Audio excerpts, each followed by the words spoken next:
Hello, this is Kara from Kara Tarot, and today I'm sharing hashtag last 10 decks for May 2025.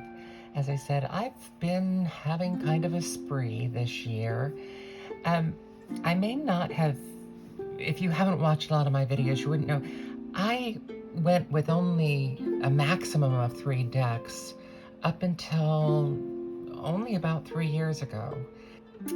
And that's when I got more serious about reinvesting in it, and it's been a literal reinvestment in tarot. And so in some respects, I feel like I'm catching up. A lot of the decks that I'm getting that I'm tremendously excited about are decks that a lot of you got 6 years ago. I had other YouTube channels, and that's where my energy was going. It had to do with my harp playing and harp performance, as well as my reading of audiobooks. And that's where, when everybody else was starting tarot tube channels during COVID, I was doing those things in addition to my senior caregiving. So for some of you, these decks won't be such hot stuff, but for me, they're new, and I'll be sharing them. And I start off, one thing I'll say is I'm getting I'm seeking more esoteric decks now, which the first deck, this is the 10th anniversary of the Tyldwick Tarot. So it's 10th anniversary, so you know it's not a new deck by any means. It's a lovely deck. It's beautifully produced. I understand the creator has died, and this is now being continued by a family member. And as you will see, these are kind of rooms and garden rooms and landscapes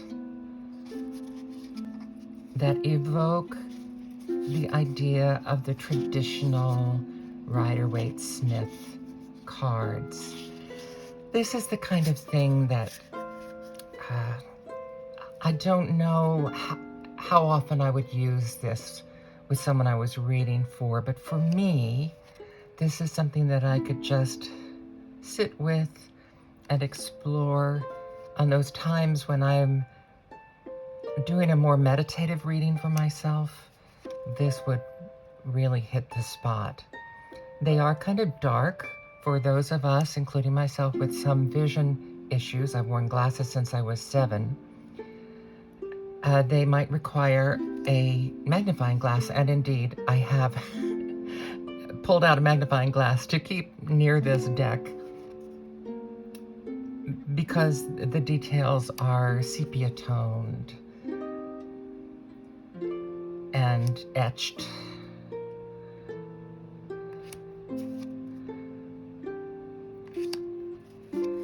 The cards themselves have a wonderful, smooth finish, beautiful weight.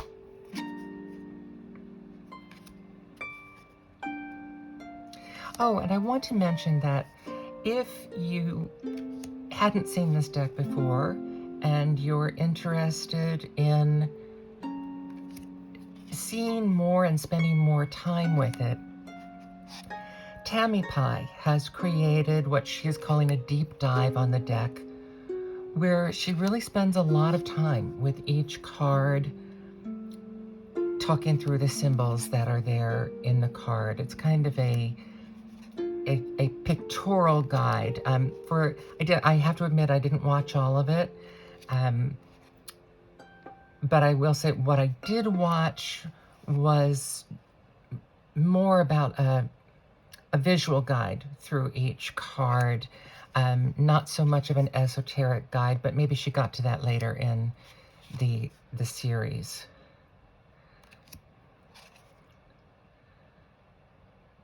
But it's certainly worthwhile for something that is this in depth.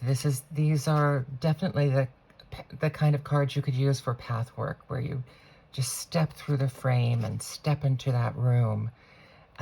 It certainly helps to have someone else's viewpoint on what they see there in the card, what they see in that room. It took me a while to notice in the court cards that there are little faces in the mirrors of the court cards, as if that person were standing behind, either there were a portrait of that person or they were standing behind you and being reflected in a mirror.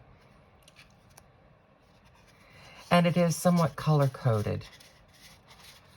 The cups are kind of a turquoise jade. The swords are a sepia tone. The coins are more of an orange tone.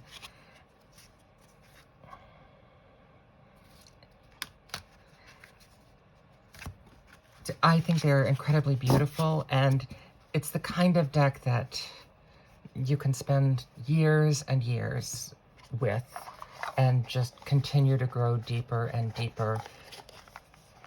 Not the kind of thing that's going to be necessarily easy to sit down with a client, unless there's someone that loves decor or something like that, then it could work.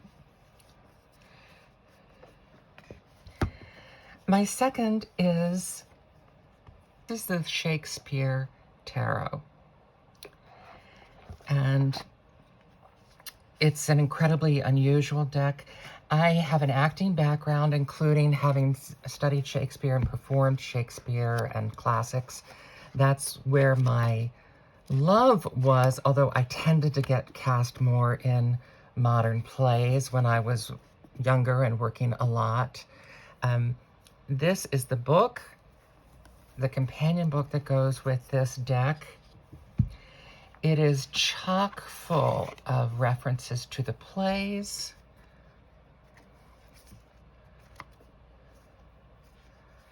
verses from the plays, and as you can see, it's landscape.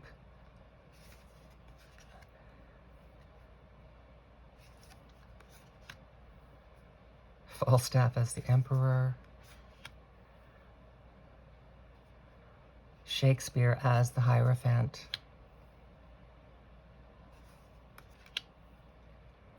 Again, there is a lot to see in each one of these. Again, you could take a magnifying glass to it.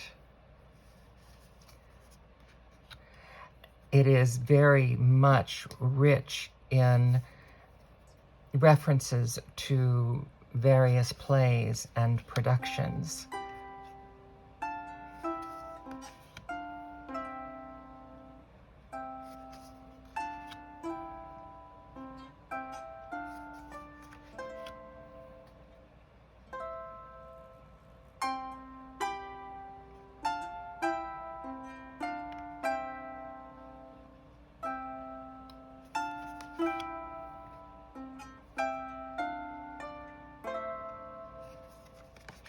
The Devil, the Tower,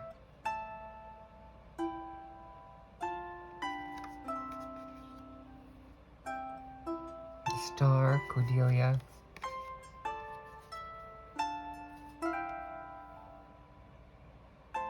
the Moon, King Lear for the Sun. So if you are not interested in Shakespeare plays, this may not be the Shakespeare deck for you.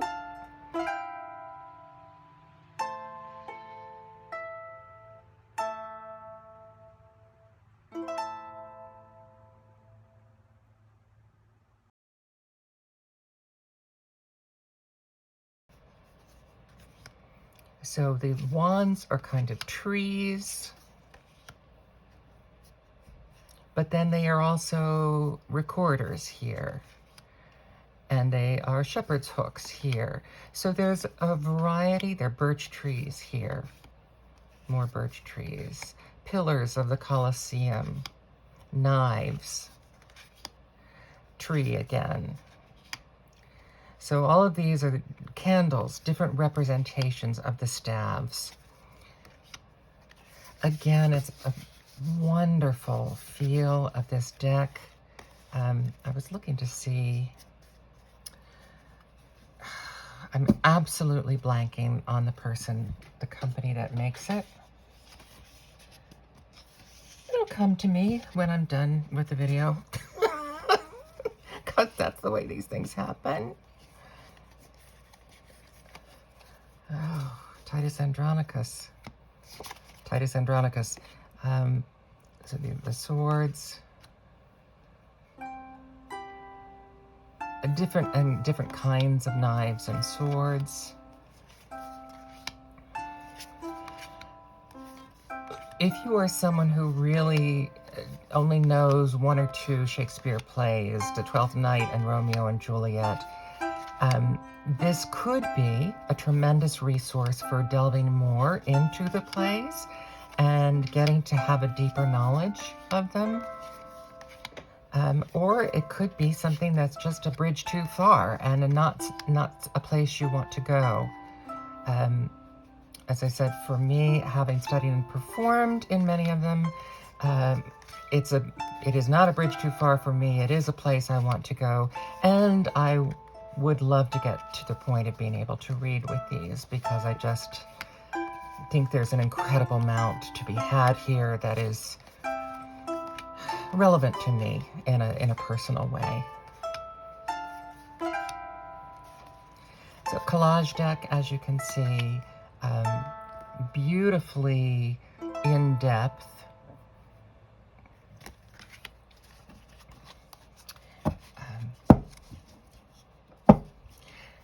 This Shakespeare Tarot and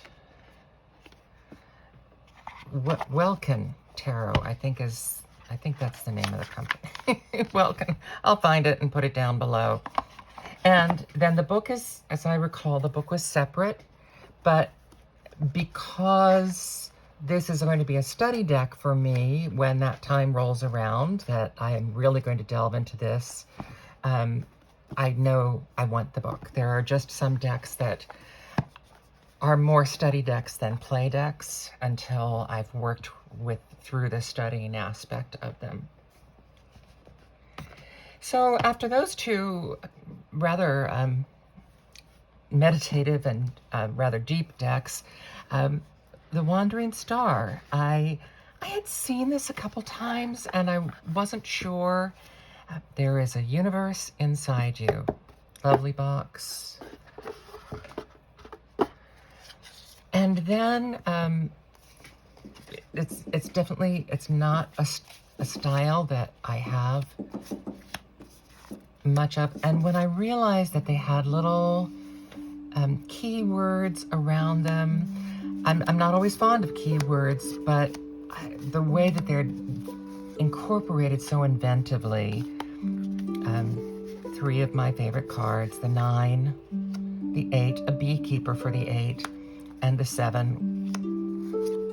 The diversity in this deck, I think this is an incredibly easy deck to take to a fair or a place where children might want a reading, because even though there are, you know, the 10 of Swords, this kind of Dia de los Muertos, the bright colors mitigate some of the scariness of the cards.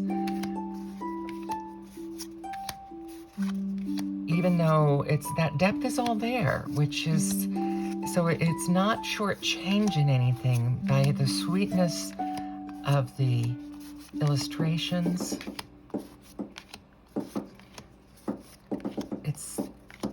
I just think it's incredibly beautifully well done. Again, a lovely cardstock. At this point, there's almost no point in dealing with something that has a cardstock you don't like, because there are so many decks that have just beautiful production in all aspects, and this certainly is one of them.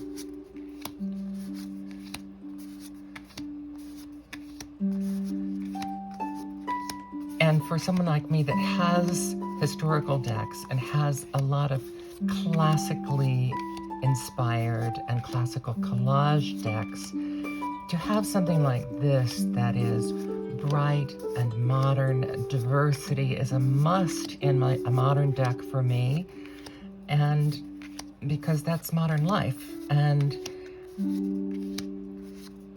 Well, arguably, it's always been life, but it checks all the boxes for me, including being easy to read and fun to look at, and just brava, Cat Pierce, on the creation of this deck. And quotes with every card. I thought I wanted to check that before I said it. And I think you know me well enough to know that I do my daily affirmations. And when a deck has quotes to go with it, then it's a deck that I'm immediately going to put into my affirmation rotation, one card a day. And that is a lovely way to get to know a deck in a different way. Even more than for me, it means it makes it a multiple use deck that I can read it, take it for a tarot reading, and then I could pull one of these cards remaining as an affirmation card for the end of the reading. I could pull from the remainder, and so I wouldn't have to have a separate oracle deck with me. So, or you can just use it as an affirmation deck. I think it just expands the possibilities for the deck so much. Next is a deck that I showed in a hashtag response video, and so many people said how much they loved it, and I understand why. This is the Bon Sequitur deck, the play on non sequitur. It's a Bon Sequitur. This is the first edition. I still sniffing it. I told the story of how it overwhelmed me with cologne scent, but that is now completely gone. Lovely. The booklet has this lovely handmade paper feel. All of these prints are coordinated prints that also show up in the deck as well. It's out of order, but I just put that on because sometimes I don't know why. I don't know what to do. I don't like to throw them away when I feel like the deck is still new. So I have read with this a little bit, and it's such an easy reader. It's just a square, modern take on the traditional tarot, but with non-traditional images. So if you read Rider-Waite-Smith, but you're not crazy about the traditional imagery in that, here we go, another very modern take. It's kind of this harkens back to a specific character, I think in 1950s advertising. This kind of looks like 1940s advertising art. And then we have other things that are incredibly modern. We have diversity of age. We have diversity of race, of people on their cell phones. Diversity of body types even. Just incredible, interesting new takes on the traditional images, yet very easy to read as the traditional image.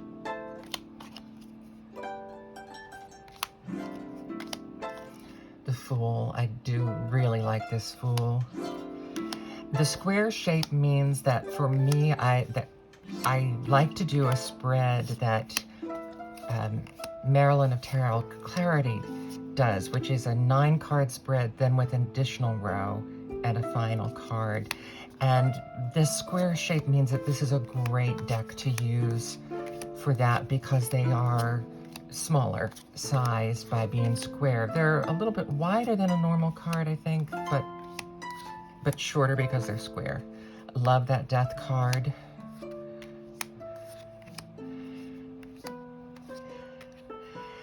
Interesting. Four of Pentacles. I've been looking at a lot of different definitions of the Four of Pentacles and thinking of it in different ways lately. And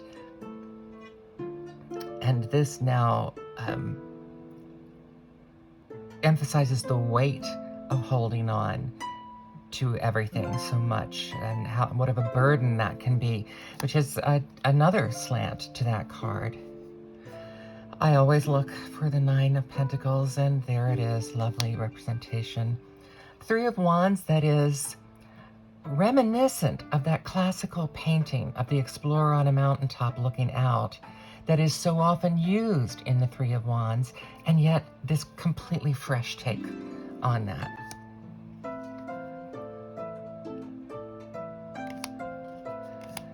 Just a great variety of art styles. I mean, more than anything else, this tremendous knowledge and facility with different modern art styles.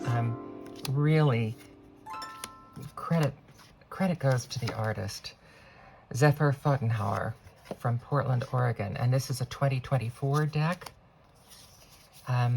These cards are ever so slightly thinner, but because they're smaller, they don't, it's not bothersome. And I mean slightly thinner than the ones I was just praising. So it's still a nice weight. I'd say definitely a little heavier than standard playing card weight.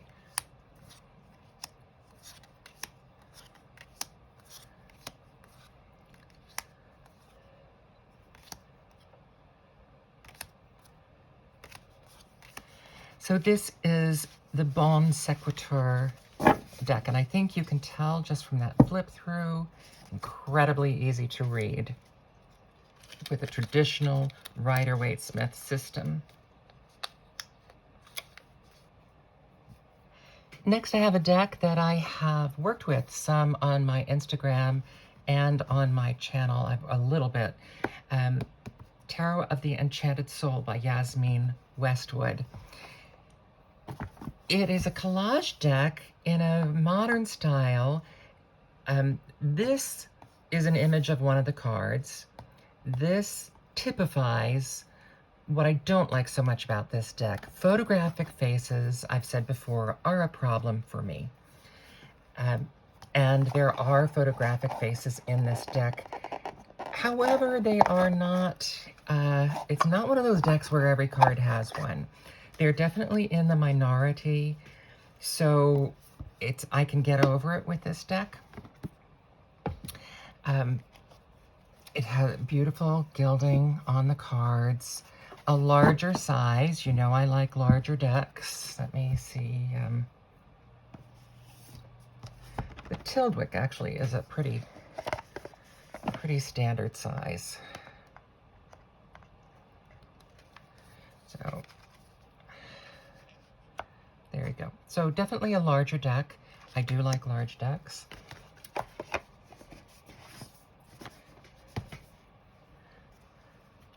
It does have keywords at the bottom. And for me, when a deck has keywords, I usually use them. For me, one of the things when it has keywords, it means it's a deck that I can easily use for my Instagram pick one out of 4 cards, because then I don't have to reiterate what that card means. I can just zoom in on the picture and it's there.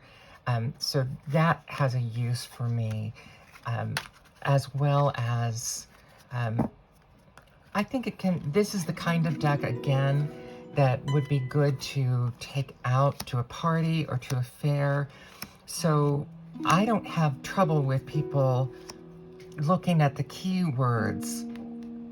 Of course, you know, I direct them to look at the image and ask them some questions about the image and what it means to them, but I don't have a problem with them looking at the keywords as well at the same time, because that may bring something up for them too that becomes meaningful in the reading. And I definitely think of a reading as a conversation between us.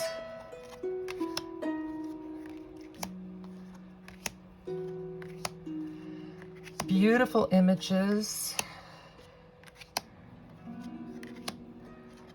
And much more photographic than some, although this particular character shows up time and time again with the hair and kind of no face, which it is what it is. Again, a really photographic face like this can distract me about the face, about them looking into the face, trying to read the expression on the face, questioning why this face was cast for this card. It can kind of take me out of the cards. But again, there aren't a whole lot of those that are so directly, there's one directly to the camera, directly looking at the face. The costumes help mitigate that as well. But I do think it's beautiful and surreal. It reminds me a bit of the Mystical Moments Tarot, which I adore. And yet this has kind of a fantasy element to it, beyond the surreal element. And so I just think it's not like anything I have. Now I will tell you, after working with this a little bit, I liked it enough that I then looked again at her Westwood Tarot, which is an all-animal deck, but in this style, and no keywords. So that was a go for me. She also has Tarot of the Enchanted Dream, and to me that one has even more faces. So if you like faces, you might want to look that up. And I suggested before when I talked about this I think I did a combination daily reading and flip through. And I suggested, if you like this style, look at all of her decks.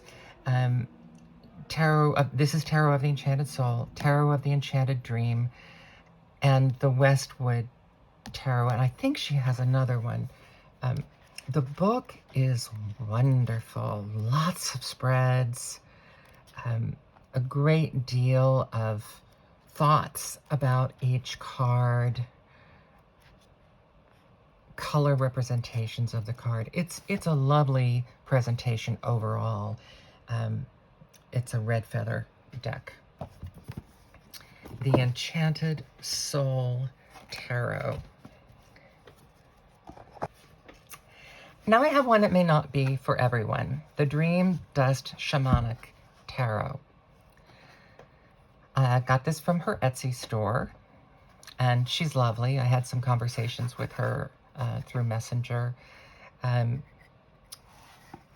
It has this beautiful purple fabric box that fits the cards. The cards are large. That was one of the selling points for me.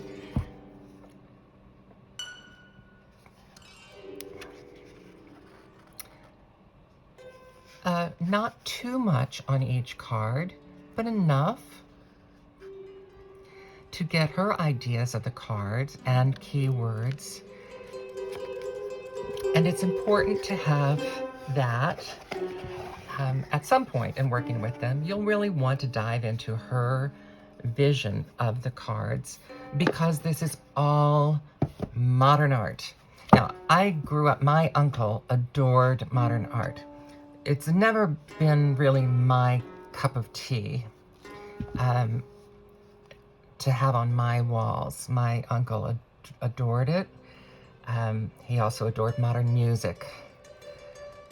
So right away you can see this is another deck that you really have to take time with, explore, because it is the traditional cards.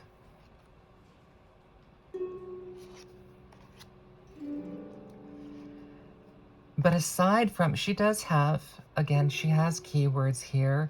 But for me, this is one that I would look at the title of the card and then look at the image and just immerse myself in it and see what shadows arise.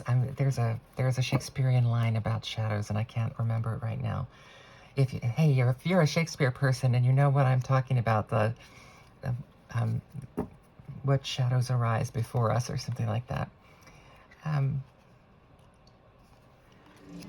For some people, these will just simply be too abstract. And, you know, no harm, no foul. For other people, these cards will simply be too large. These are, they're definitely big hawking cards. If this is a regular tarot size, that's the size. And so anyway, this is kind of where I'm going right now with a lot of things that I'm looking at. I want things that are going to stretch me, and as I said, I'm trying to. I think for quite a while I was afraid of. I never would have thought it. I never would have admitted to being afraid of my psychic, component of my abilities, but it was always a bit fearsome, and it was 50-50 when I tried to share them. I'd be shut down. So this is something that for me, I'm working with that too. So it's sea instead of cups, earth, wind, and fire. And then it is shaman, goddess, horse, and sprite. And I think the aces are star, yeah. Sea star, earth star.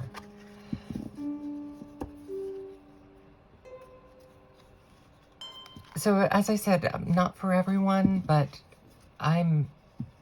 this is the kind of thing for me that there are some decks that I approach with reverence, and I think the Tyldwick is one. I think the Shakespeare will be one for me. This will be one. I have one coming up that will be another one. There's some decks that bespeak a certain type of solemnity and reverence that is important for me, where I want to go, at least with my personal readings.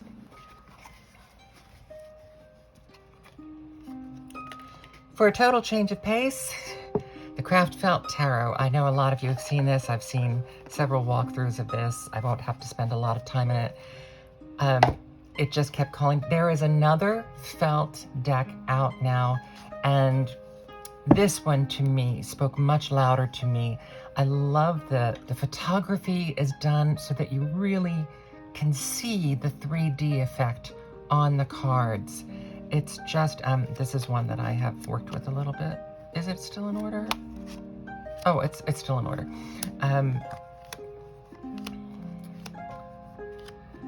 Bright, fun, very true to Rider-Waite-Smith. You're gonna get tired of me saying these same things. That is something I look for. If it is Rider-Waite-Smith based, the ones that to me are easy to pick up are the ones that are just really clearly based in those Rider-Waite-Smith images. Even if it's a completely different interpretation, as this is. Again, this is something that's easy to take out to a party or to a fair. It's just so bright and fun and approachable. Oh, that looks like my brother, the King of Wands.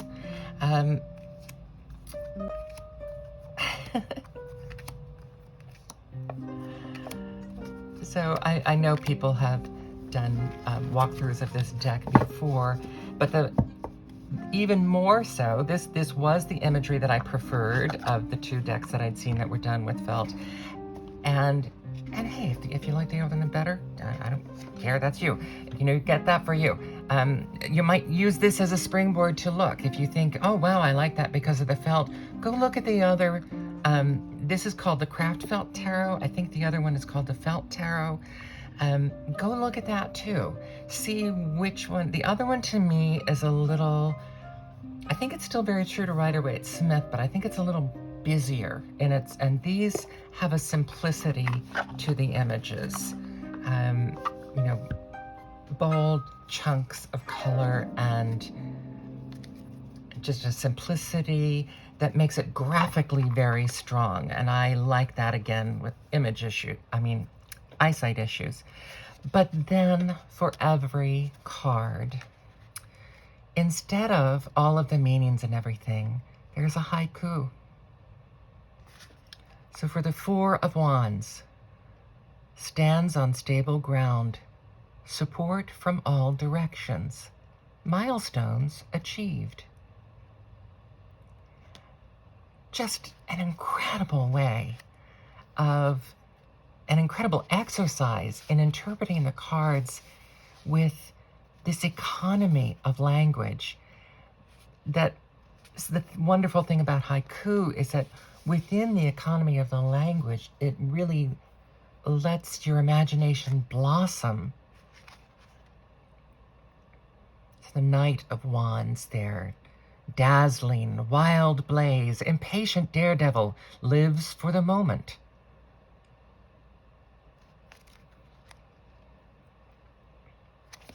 So there's just a lot to love about this. To me, this is the whole package. When you get poetry and artistry and color like this, that's, you know, and and she sent some stickers with it too. These from different ones of the cards. And here you can see, just even from this, you can see how graphically strong they are. Like just 3 colors here. Even though multiple colors, it's all bing, bang, boom. And here, just basically black, green, and white. That's it. And so that just creates a really strong image that makes an imprint on the mind.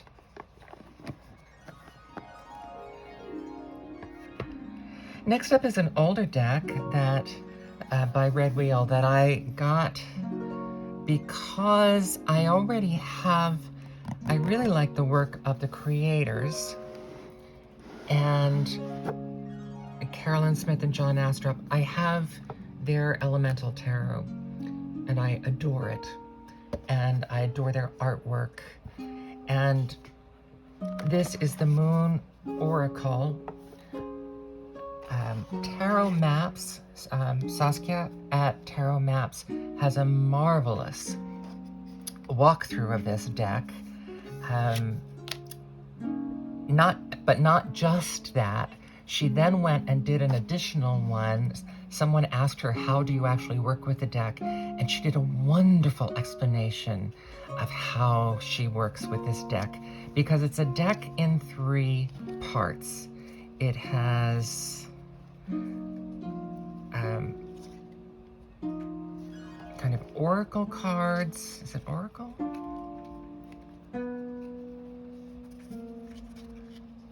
Oracle cards, goddesses, and phases of the moon. Clearly, I haven't worked with it yet. This is one for me that's a long range. I probably won't work for this for quite a while, but I wanted to have this deck that I have the other work of these artists, and they have a 3rd deck that they made that I also will be showcasing soon. The Moon Oracle. So this isn't a tarot system. This is a completely different system that lets the phases of the moon guide your life. But again, I highly recommend, I'll link it if I remember, the video on Tarot Map where she shows how she works with it. And now I'm back with another deck that I feel great reverence for. Many of you have already seen this deck, the Scarab and Dahlia. I'm late to the game. It's been on my wish list for a long time. And now, when I decided that I wanted this deck, at the time that I sort of discovered this, I discovered 2 other decks that were collage decks, which I love. We know I love collage decks. And they were kind of a similar, like, black and white image contrasted with color collage. And the other one I think is called the Rose Tarot, and the and then the third one was the Ancestors Tarot. So way back when I was looking at them, I really, thanks to all of you who do these kind of videos, because what I did is I went through all of these videos and really looked at the cards to see which was the one of those three that I connected the most deeply with. And for me, this was hands down the one. She has allusions to Art Deco in here and 1930s, and there the others do also, but just in a way that just spoke to me more. That's all I can say.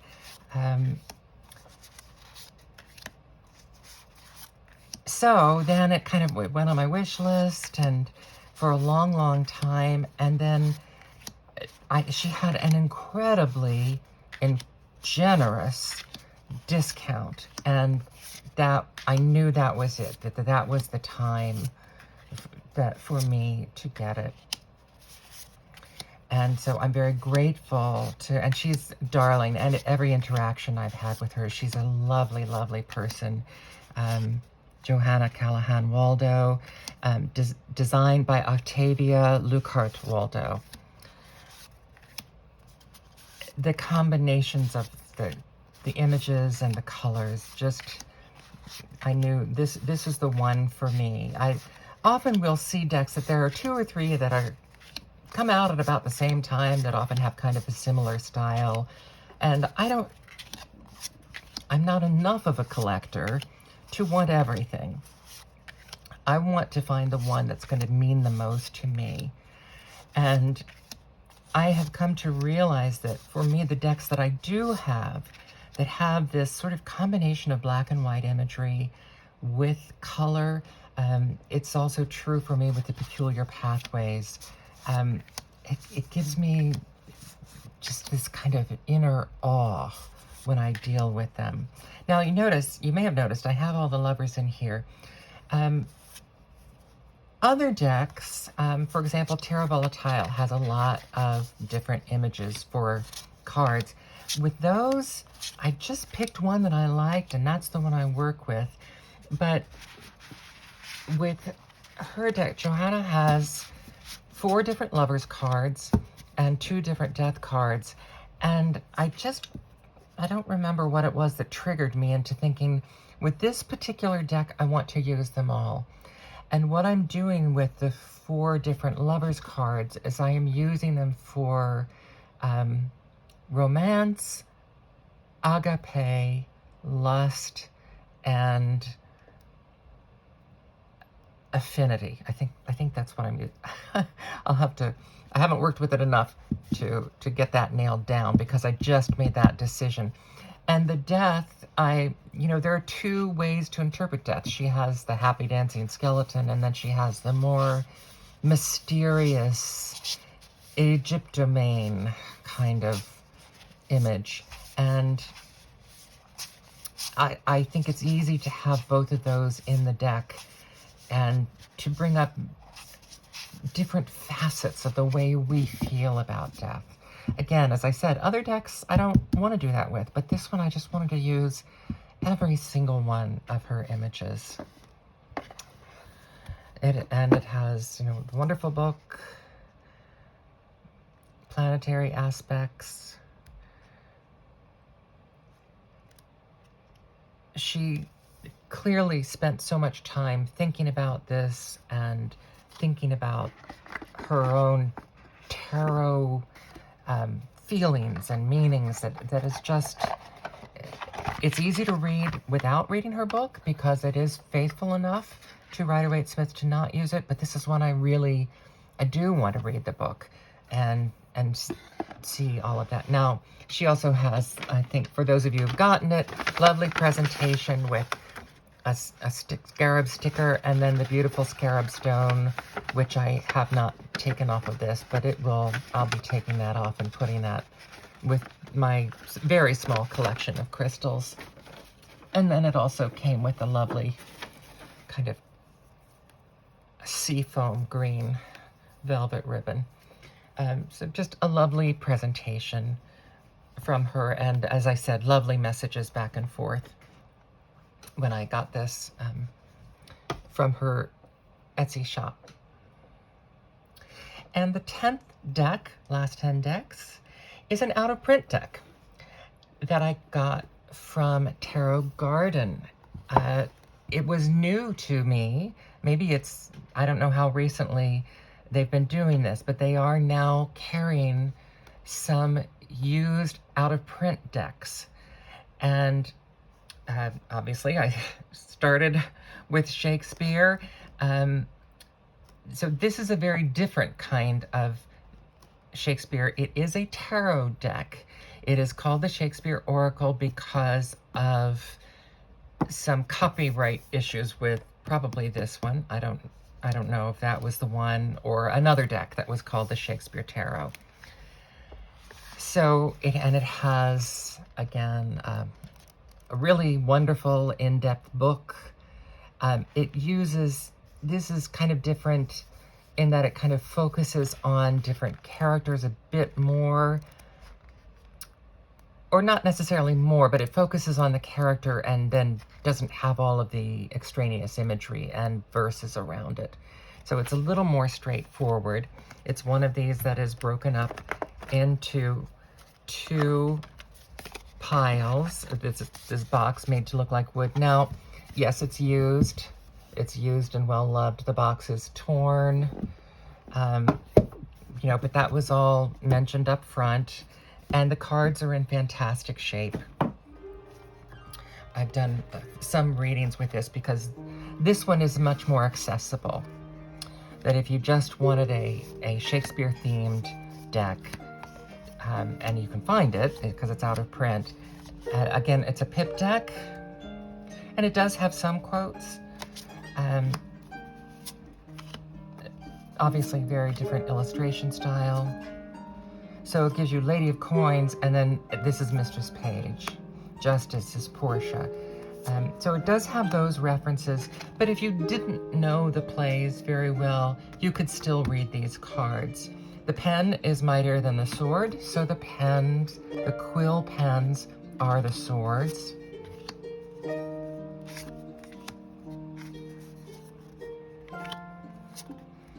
Again, it does help if you know the plays, but I think of the 2 Shakespeare decks that I showed, this one, you don't need to know the plays as well, because you could just read it as a Rider-Waite-Smith deck. Again, this is quite a large deck. Again, I like large decks and I cannot lie.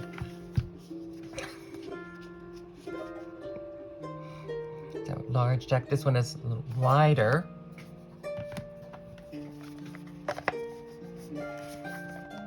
I'm biting my tongue so that I don't start making really vulgar comments.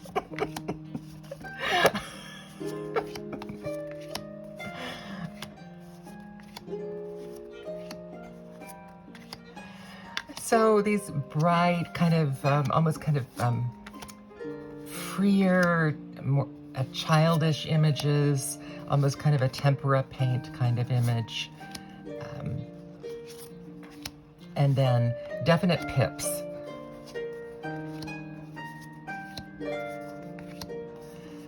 But I get lovely, heavy oracle weight cards, really. They're the backs.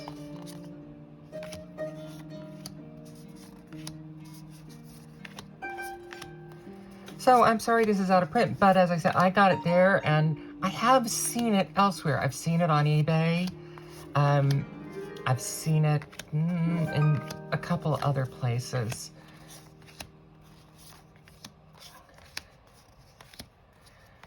I think when I did my deck interview with this, it said the final outcome was going to be the 3 of Swords, and I wasn't quite sure what to make of that. So, we'll find out, won't we, as I continue to work with it. Is it going to bring me heartache? Is it going to cheat on me with someone else? I don't know. We'll find out. Um, so those are my last 10 decks. I hope you've enjoyed seeing them and hearing my little stories about them and my feelings about them. Nothing more than feelings.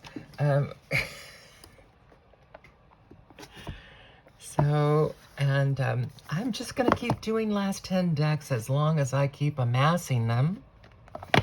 And I usually, in general, I don't work with a deck until I've done the last 10 deck video with that deck. So